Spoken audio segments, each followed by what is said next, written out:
I'm here with Roya Kandalan. Did I say that right? Kandalan? I'm going to start over. 3, 2. I'm here with Roya Kandalan. She's a Google developer expert. We're at GNRT, and I'm so excited to talk with you today. It's certainly my honor and pleasure to be here at the first GNRT here in Virginia. There's a lot going on, but I want to hear from you. What's top of mind, especially on a day like today?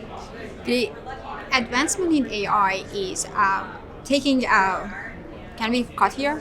Yeah, I'm we sorry. can start over. Don't worry about it. Yeah. Yeah. Okay. Yeah. I wish you would give me the questions. Oh, I don't know what they are. It's just a conversation. Okay. Yeah.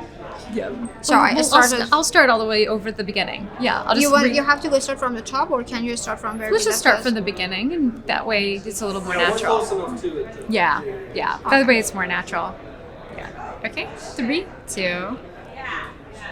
I'm here with Roya Kandalan at GNRT today. She's a Google developer expert, and I'm so excited that you're here today. I'm honored and pleased to be here. Thank you so much for having me at the first GNRT here in Virginia. I am excited to hear from you just what your focus is on a day like today. Oh, I love to learn more about AI. AI is everywhere. Everybody's working on it and everybody's advancing it a tiny bit, but it's hard to catch up. So in a day like today, I just want to learn as much as possible. Just be a sponge and grasp everything. And so many people are here wanting to do the same, and they're wanting to learn from you as well.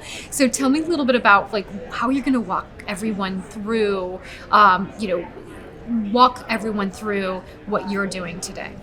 Absolutely. So my passion is to make sure people who do not have a technical background would learn how to start utilizing AI and actually be creative with AI. My passion is to tell you, you do not need a PhD to use AI or to start your work with AI. It's with low code and no code solution that we are providing and we are teaching, and also to breaking down all of those hard concepts to something that even people with no technical background would easily grasp. So today at GNRT, I was talking about retrieval augmented generation. The name sounds a little bit fancy, but it's just having a library and picking the right piece of information to be able to answer a question, and that's it. And you do so much in the AI space as well, and you're wanting to make sure that there are pathways for people who don't always get a chance to get exposed to this type of technology. Absolutely. I think AI would have a lot of good changes, but the change to the job market would be inevitable. So I want to make sure that people whose access to education is limited would still have a way to learn about AI and to be able to utilize it in their work. So their job wouldn't be impacted, or if it does, they would be able to quickly adapt to the new changes in the job market. So if somebody came to you, or they're probably coming to you already throughout the day and says, here's my situation, walk me through, how to do this, what is their starting point, especially if they're new to the space?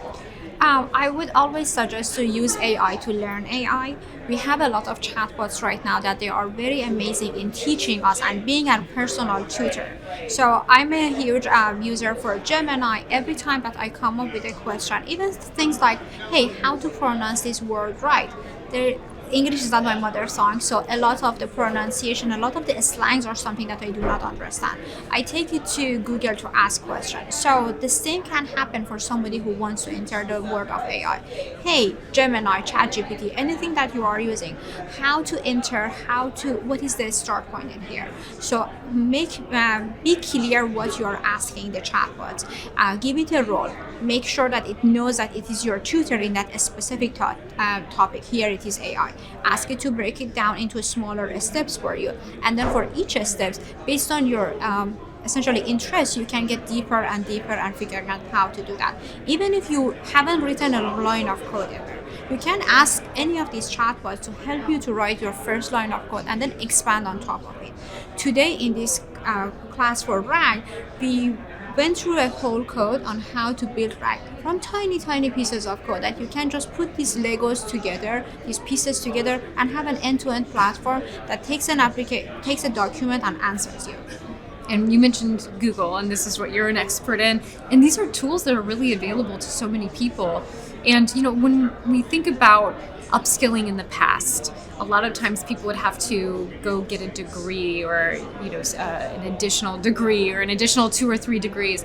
But now there's all these tools available, mostly for free, or sometimes there are costs associated, but it might be really minimal or at least obtainable. And is that something that is really helping people get more into the space? Absolutely. Something that I'm really enthusiastic about, I would say, and I'm really optimistic, is that AI would change education for better, because education has been historically expensive, and a lot of people would see that hurdle of cost not to be able to essentially get all of the potential they have, use all of their brains, and they would never earn the chance to go to a university or any other institution to learn. But now learning is at your fingertip. You just need to ask that question from any of these chatbots and they will provide you with answer.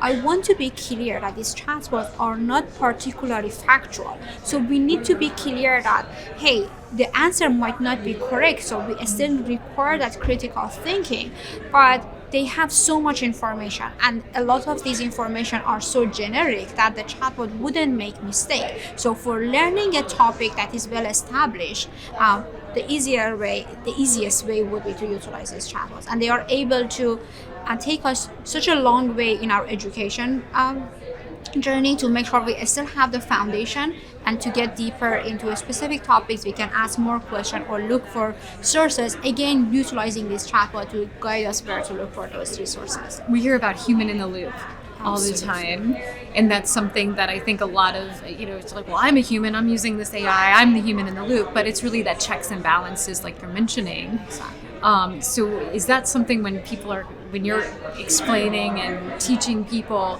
is that something that has to be taught, or is it something that that is natural for a lot of people?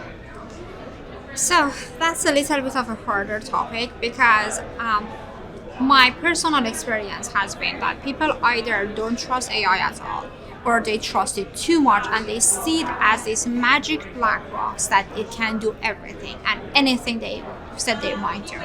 Unfortunately, these are essentially mathematical models. They have seen many examples, and based on those examples, they can build a confidence what would be the next best one, and that's all that is to it. So a lot of the tasks that we expect AI to do, especially in one go, it's very hard for them to follow. If you go for a little bit of more complex tasks, we definitely do not want to have AI to make the end decision. That is where human in the loop come into the place. If you break down a task into simpler, smaller, repetitive tasks, my rule of thumb is tasks that you can assign to an intern to do, and then have a human in the loop to check those outputs. So the human is not doing the repetitive part of the work, but they are able to use their senior knowledge, all of the information they gain throughout work to measure whether this answer is right or not. We are able to build a pipeline of AI that is doing all of the burdensome work, and humans who are doing the job that they would enjoy, because it utilizes their knowledge, and the output would be something that we can rely on. Okay. This is really so fun to talk about as well, but I really want to know about what drew you into this AI space. Like, what was it that made you say, this is my community, this is what I love doing? I think I really enjoy mathematics, and it's a little bit of fun story. My PhD is in electrical engineering, so naturally I'm not a CS major. But when I was doing my PhD, my advisor said if I solve this mathematical problem and I write a paper based on that, I can do whatever I want with, I could essentially decide what is my dissertation. So I did solve that, and then my dissertation was to build a navigation assistive technology for visually impaired to navigate independently. And I'm a little bit crazy, so I thought I can do the whole thing on my own. I self-taught myself how to do Android, and then I self-taught myself how to do AI to identify where that person is, how to identify object in front of them, how to figure out how to talk with them and do a speech recognition and text-to-speech. So put all of that together in 4 years, I went from zero to knowing a little bit in AI that essentially made me start to work in AI as an expert. That's amazing. Roya, thank you so much. It was my pleasure. Thank you so much. Thank it was you. lovely to talk.